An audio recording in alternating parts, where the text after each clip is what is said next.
She knelt on the ground, begging her man for forgiveness. But the man struck her hard without hesitation. At 30, suddenly discovering he had a mother was something he simply refused to accept. The woman followed him all the way home, and just as he tried to slam the door shut, she slipped her hand into the frame. He showed no concern and crushed the door against her fingers again and again, yet she held on, refusing to let go. Finally, she forced her way into his room and silently began cleaning and organizing. Every move steady and patient. Kong-do worked as a debt collector, his nature cold and ruthless, using any method needed to squeeze out money. If a debtor couldn't pay, he dragged them to an abandoned building, measured the height, and ordered them to jump. A fractured leg meant insurance money enough to cover what they owed. The woman watched her man's cruelty without a word. When one debtor hesitated, Kong-do shoved him off instantly, then turned, threatening the woman, saying she'd be pushed too if she kept following, but she stayed close behind him.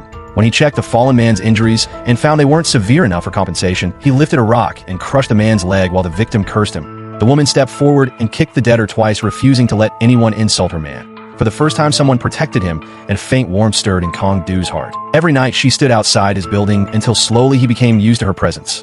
Kong-do loved fish.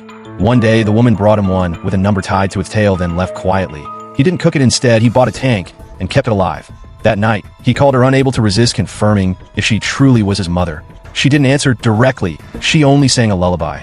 He heard movement beyond the door, opened it, and found her sitting there at last, letting himself accept her as his mother. The next morning, she prepared breakfast by killing the fish, but Kong-do, who normally loved fish, didn't take a single bite.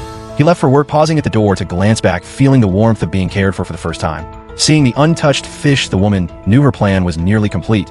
Soon after, they went shopping together for the first time, and Kong-do felt the faint glow of family, growing more dependent on her day by day.